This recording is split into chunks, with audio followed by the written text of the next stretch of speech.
O Evangelho segundo João é um dos primeiros relatos da vida de Jesus.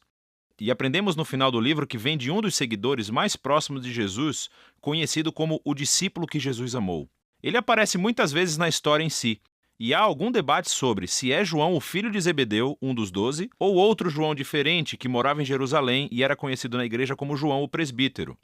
Seja qual for o João, o livro incorpora o depoimento de testemunhas oculares e foi brilhantemente criado com um propósito claro, que é apresentado perto do fim. João diz que a história foi escrita para que vocês creiam que Jesus é o Messias, o Filho de Deus, e para que, crendo, tenham vida em seu nome.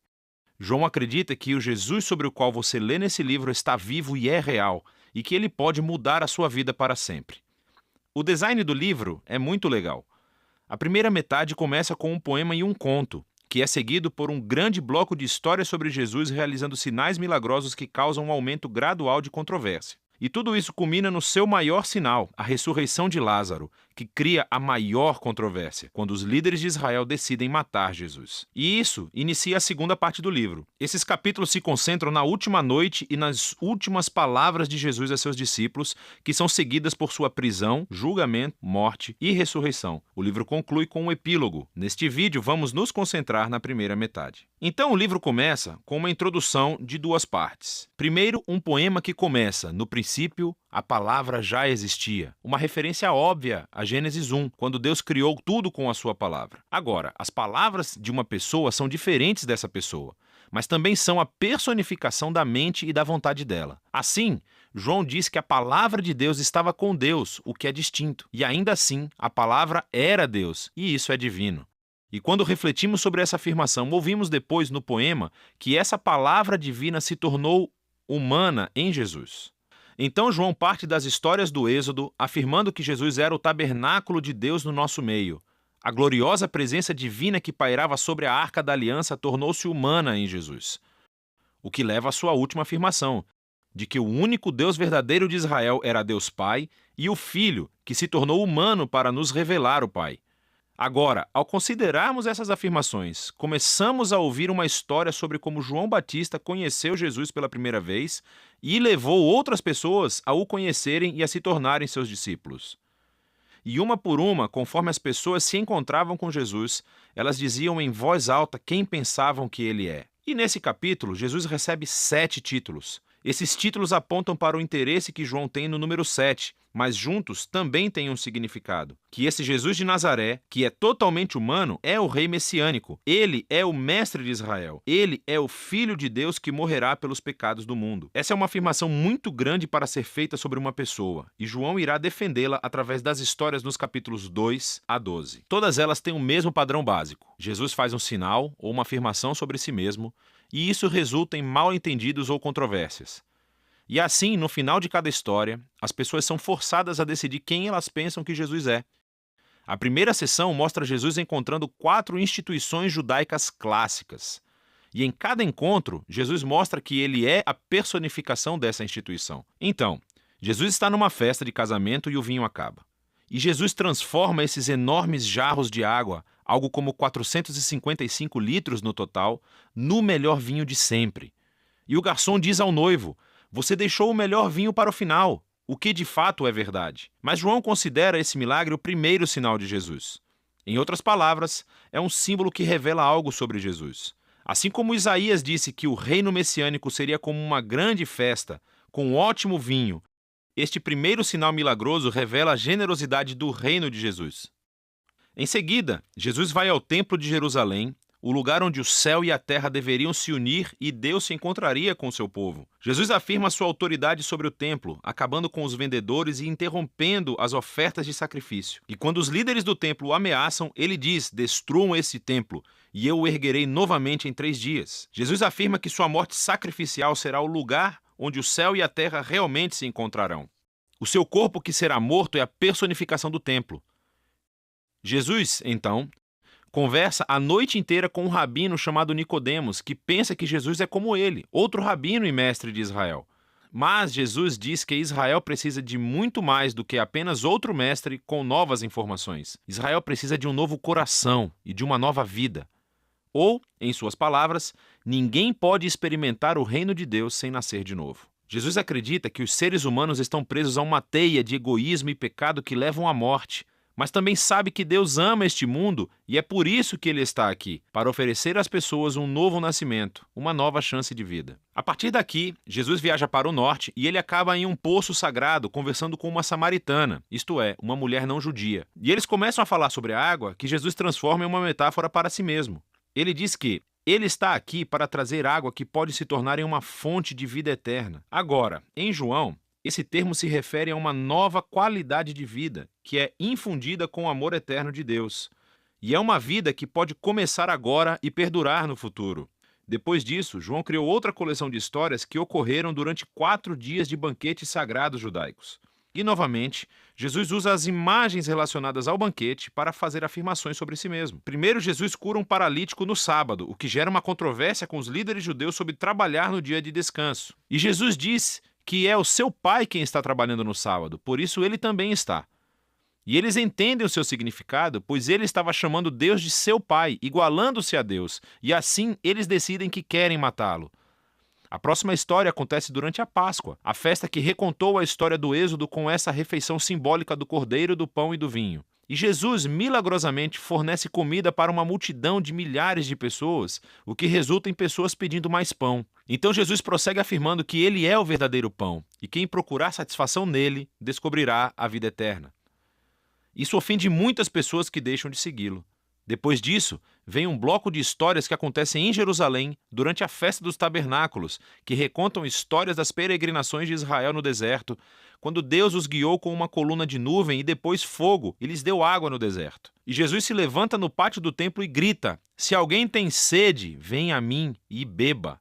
E mais tarde ele diz: "Eu sou a luz do mundo." Ele está afirmando ser a presença iluminadora de Deus e o presente de salvação de Deus para o seu povo. Algumas pessoas acreditam e o seguem, mas outras se ofendem, e outras ainda tentam matá-lo por essas afirmações exaltadas. A história final da festa é durante o Hanukkah, a festa da dedicação. É sobre como Judas Macabeu limpou o templo dos ídolos e o tornou sagrado mais uma vez. E Jesus entra na área do templo e diz que ele é aquele quem Deus tornou santo, e que ele é o verdadeiro templo onde a presença de Deus habita. E ele também diz: "Eu e o Pai somos um." Isso deixa os líderes de Jerusalém furiosos. Eles criam um plano para matar Jesus e então ele se retira da cidade. Enfim, todos esses conflitos culminam em um último sinal milagroso. Jesus descobre que seu querido amigo Lázaro está doente, mas a sua família mora perto de Jerusalém, que agora é uma armadilha mortal para Jesus. Jesus poderia ficar longe e salvar a sua própria vida, mas ele ama Lázaro. Então, quando ele ouve que Lázaro morreu, ele segue viagem para levantá-lo dos mortos. E ele o chama para a vida fora do túmulo, sabendo que isso lhe custará a sua própria vida. E a notícia desse sinal incrível se espalha rapidamente, é claro. Assim como Jesus sabia que aconteceria, os líderes de Jerusalém descobrem o que aconteceu e começam a conspirar para matá-lo.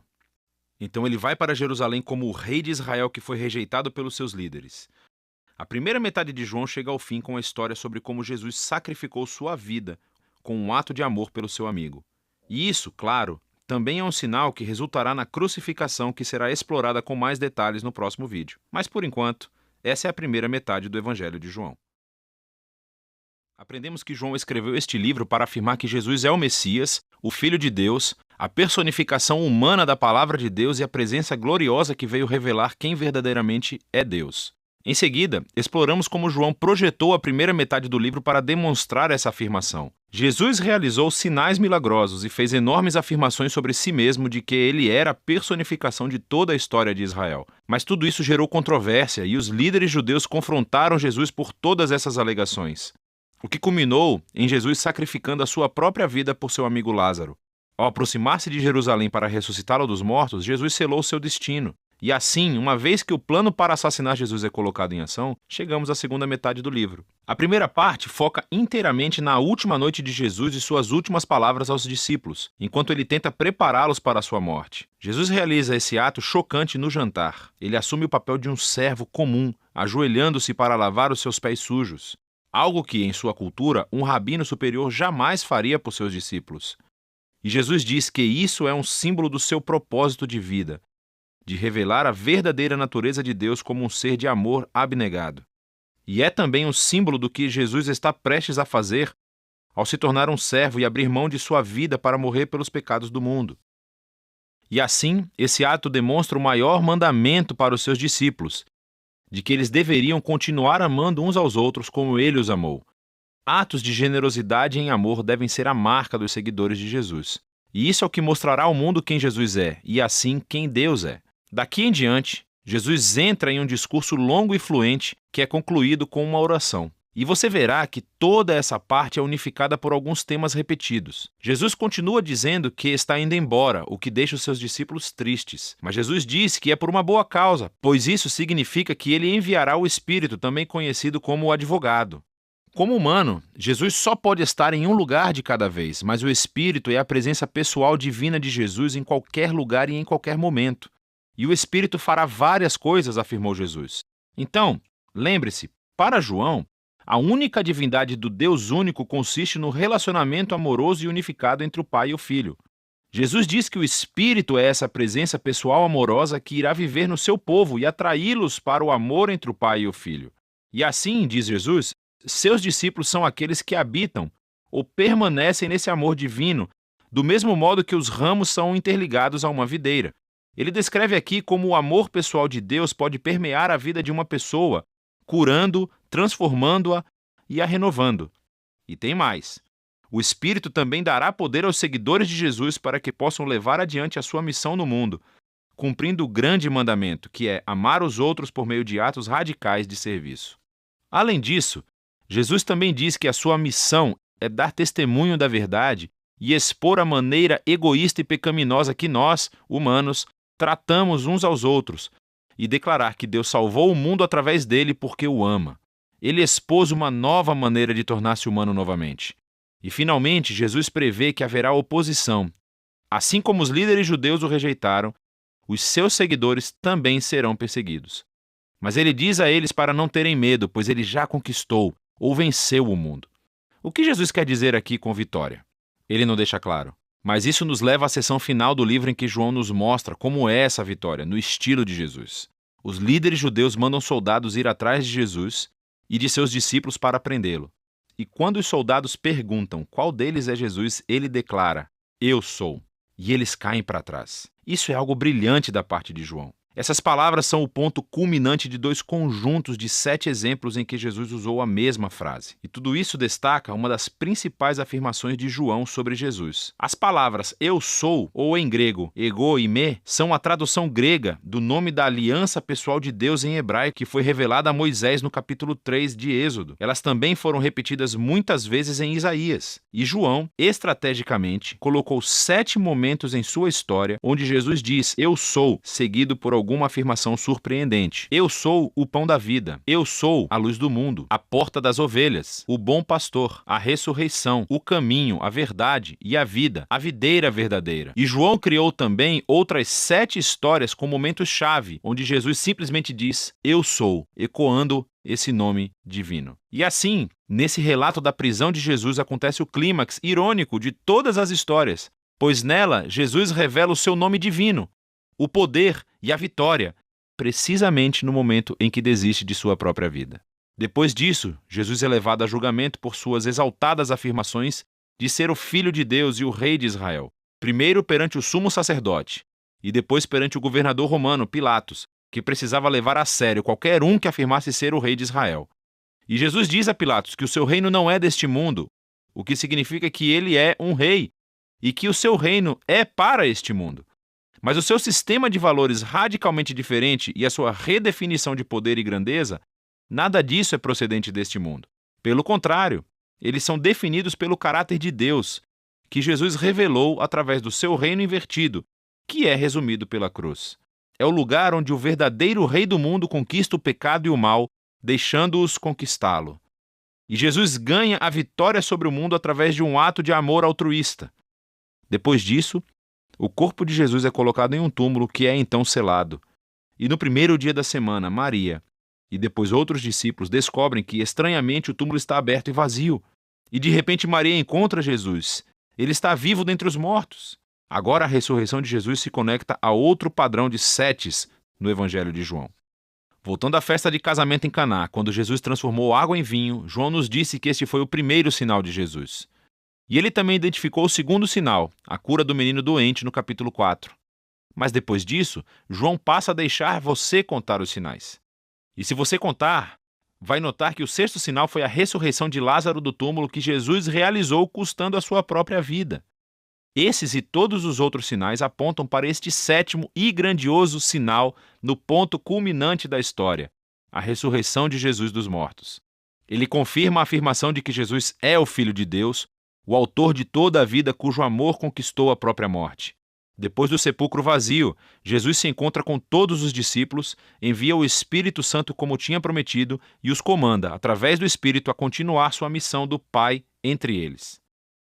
Depois disso, o livro conclui com um epílogo que explora a missão contínua dos discípulos de Jesus no mundo. Então, alguns deles estão pescando e não pegam nada. Jesus aparece na praia e, embora eles não o reconheçam, ele diz a eles para jogarem as suas redes do outro lado do barco. Quando eles obedecem, uma enorme quantidade de peixes é fisgada e só então eles o reconhecem como Jesus. João está oferecendo aqui uma imagem do discipulado de Jesus. Seus seguidores serão mais eficazes no mundo quando o foco não estiver no seu próprio trabalho, mas simplesmente em ouvir a voz de Jesus e obedecê-lo quando ele fala. É quando eles vão realmente vê-lo trabalhar em suas vidas. Depois disso, Jesus fala com Pedro e o coloca como um líder único no movimento de Jesus, indicando que um dia ele também irá entregar a sua vida. Mas em contraste com Pedro, os últimos momentos da história se concentram no autor deste evangelho, o discípulo a quem Jesus amava. E ao contrário de Pedro, o seu trabalho não foi liderar o movimento de Jesus, mas sim passar a sua longa vida testemunhando sobre Jesus para que outros possam acreditar nele. E isso é exatamente o que ele fez aqui, ao escrever essa incrível história sobre Jesus, o Messias, o Filho de Deus. E é disso que trata o Evangelho de João.